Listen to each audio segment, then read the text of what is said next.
Welcome back to the deep dive. Today, we're taking you on a journey through the always changing world of tech and business software. We've got a bunch of articles and insights from Technicali, a leading resource for anything and everything tech, and we're here to pull out the most important pieces just for you. Think of us as your guides, helping you cut through the noise and figure out what's really important in this crazy, fast-paced world. Yeah.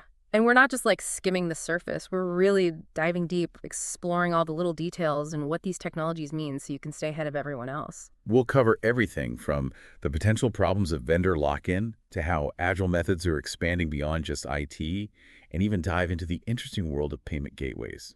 Okay, let's jump right in. The first article that caught my eye was titled, "What is ERP Vendor Lock-in?" I've heard people talk about this a lot, but to be honest with you, I don't think I really understand what it all means. What does it actually mean to be locked into a vendor? So imagine this. You've put a ton of money into a software solution. You've been using it for years and years. All your data's in there. Your whole team knows how to use it. Then it hits you. It's not doing what you need it to do anymore. Maybe it's too rigid, it's way too expensive, or it just doesn't fit with your business strategy anymore. But switching to something different seems like a huge impossible task. That's basically vendor lock-in. The cost and the headache of switching to a new system is way worse than any benefit you might get. That sounds so frustrating. Is this a common problem? I think the article mentioned something about some stats from Tech Insights. Oh yeah, it's a really common problem. Tech Insights found that 74%, whopping 74% of companies trying to go digital are having problems because of vendor lock-in. Wow, 74%. That's a big number. So why are so many companies getting stuck like this? Are these vendors purposely making it hard to leave? Well, they don't always do it on purpose, but some vendors do use tactics that make it really difficult to switch to someone else. Think about it. They might use special data formats that don't work with other systems or make things really complicated so you have to stick with them. Or even contracts with crazy fees if you try to leave early. So what can companies do to avoid this trap? Is it even possible to get out once you're locked in?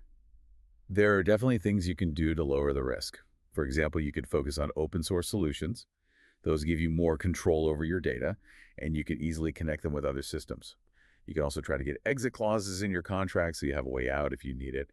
And probably the most important thing, stay up to date on what's out there and check out your other options every now and then. Don't just sit back and get trapped. That's good advice. It's like making sure you have an escape route before you go exploring somewhere new. Speaking of exploring new things, the next article I want to talk about is Agile Beyond IT. This one was really interesting to me because it talks about how Agile, which is usually used for software development, is being used in tons of different industries now. That's pretty cool. What's making this happen, and how are they using Agile in places that aren't tech-focused?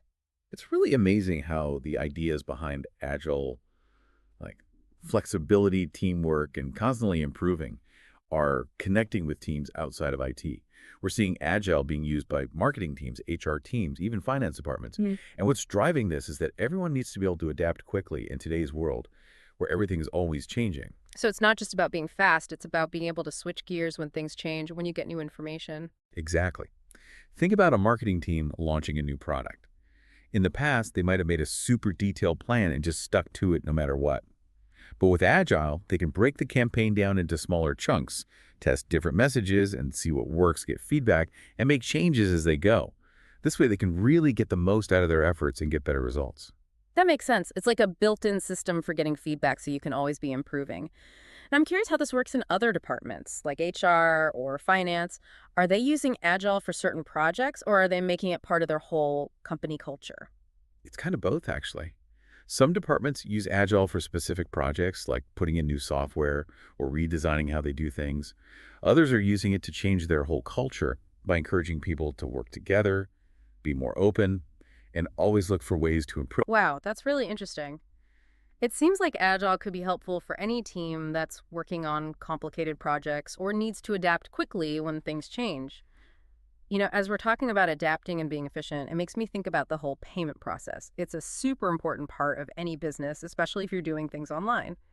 And that leads us to our next article, which is all about payment orchestration layers, or POLs, and why startups are using them more and more. To be honest, I have no idea what that even means. Can you break it down and tell me why it's becoming so important? Think of a POL like the person who conducts an orchestra, but for your payments. Imagine you're a startup selling stuff all over the world.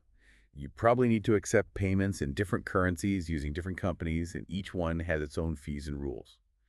A POL steps in and manages all of that, making sure your payments go through smoothly, finding the best rates, and giving you one clear view of all your transactions. So instead of trying to handle a bunch of different payment systems and manually checking everything, a POL just makes the whole process easier. That sounds like a huge time saver.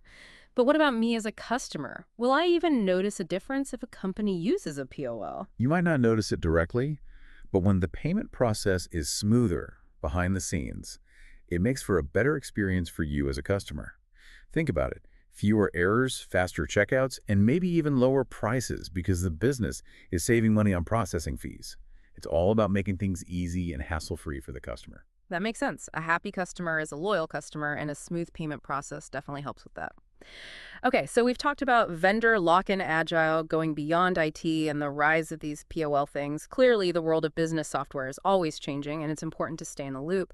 But before we move on to the next article, I'd like to get your thoughts on something. We've talked about these concepts generally, but how can people listening actually use this knowledge in their own work or businesses? What are some key things they can start doing right away? That's a great question.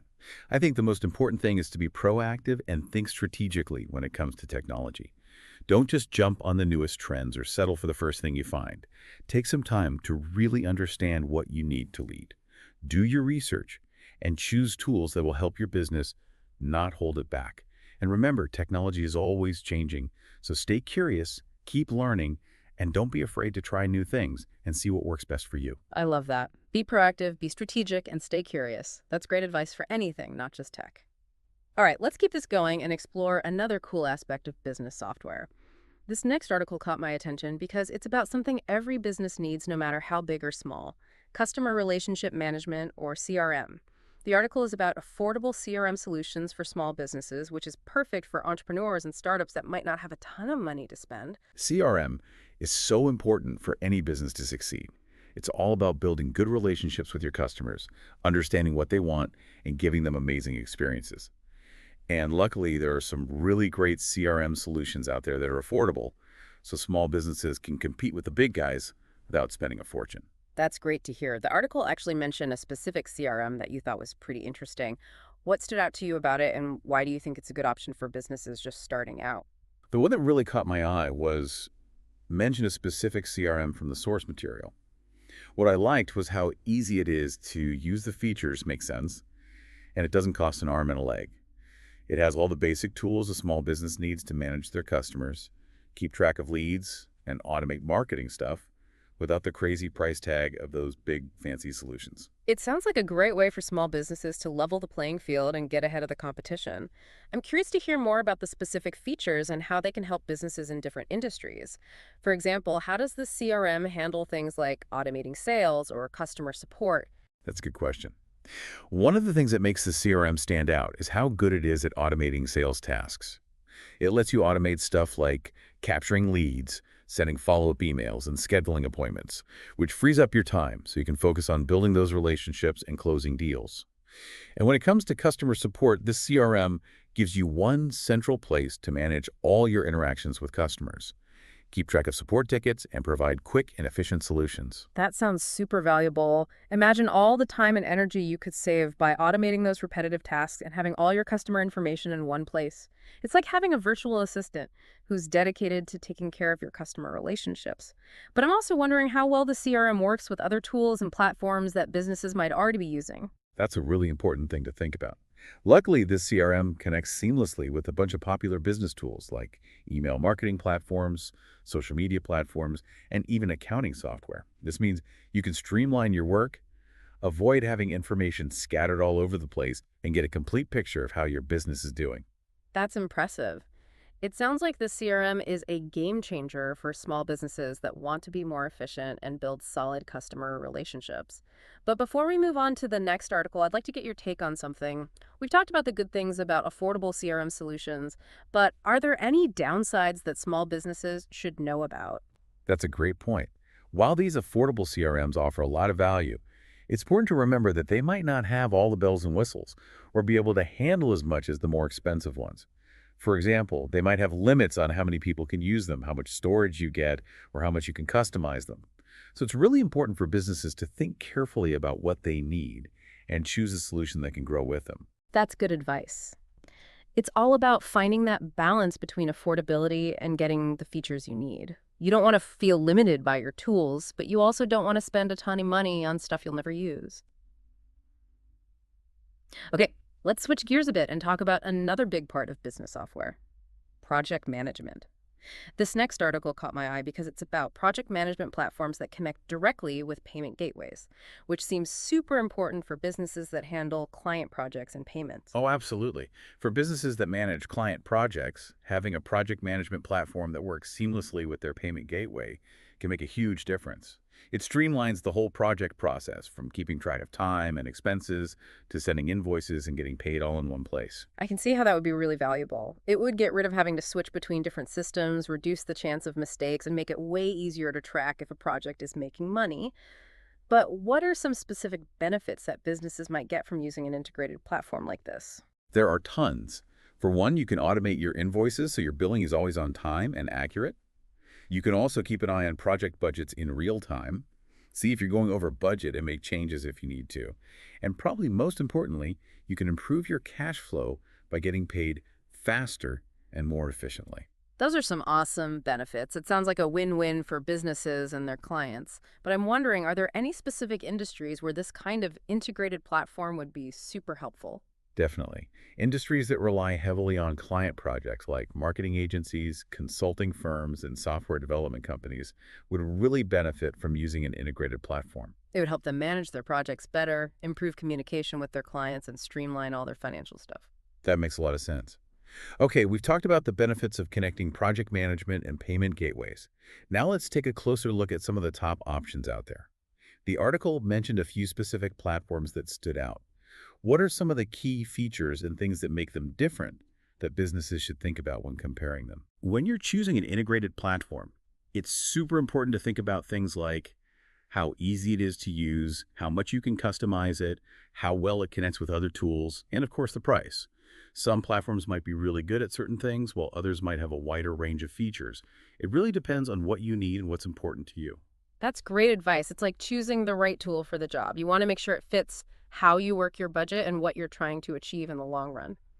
Okay, let's shift our focus now to a bigger topic: the evolution of enterprise resource planning, or ERP.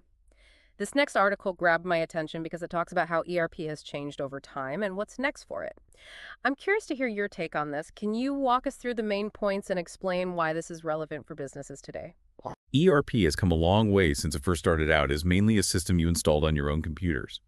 Today, we're seeing a move towards cloud-based ERP systems that you can access from anywhere, that are easier to use, can handle more as your business grows, and are more user-friendly. And the future of ERP is even more exciting. We're seeing things like artificial intelligence, machine learning, and data analytics being integrated into ERP, which are turning it from a back-office function into a strategic tool that can help businesses grow. That's pretty cool. It sounds like ERP is becoming smarter, more intuitive, and more in line with what modern businesses need. But how can businesses actually use these advancements to their advantage? What are some practical ways they can use ERP to improve their operations and get ahead of the competition? That's a great question. One of the best things about modern ERP systems is that they can give you real-time insights into how your business is doing. By looking at data from across the whole organization, businesses can spot trends, optimize processes, and make decisions based on solid information. For example, they can use ERP to track inventory-managed supply chains, predict demand, and improve customer service. And with AI and machine learning being added in ERP systems, can even automate tasks, predict potential problems, and recommend solutions. Wow, that's amazing. It sounds like ERP is becoming an essential tool for businesses of all sizes. But I'm also wondering, are there any potential challenges or things that could go wrong that businesses should be aware of when thinking about implementing ERP systems? Putting ERP systems in place can be a pretty complicated process, especially for bigger companies that have complex ways of doing things and older systems. It takes careful planning, managing change, and ongoing support to make sure it goes smoothly. And even after you've got it up and running, businesses need to be ready to adapt their processes and train their employees to really use this system effectively. That makes sense. It's not just about buying the software, it's about making sure it fits seamlessly into your business and your team knows how to use it the right way. Okay, we've covered a lot of ground in this first part of our deep dive into business software. We've talked about vendor lock-in, agile, expanding beyond IT, the rise of payment orchestration layers, affordable CRM solutions, integrated project management platforms, and the evolution of ERP. It's clear that the world of business software is vast and always changing, offering tons of opportunities for businesses to improve how they do things, create better experiences for their customers, and stay ahead of the competition. We definitely covered a lot, but there's so much more to explore.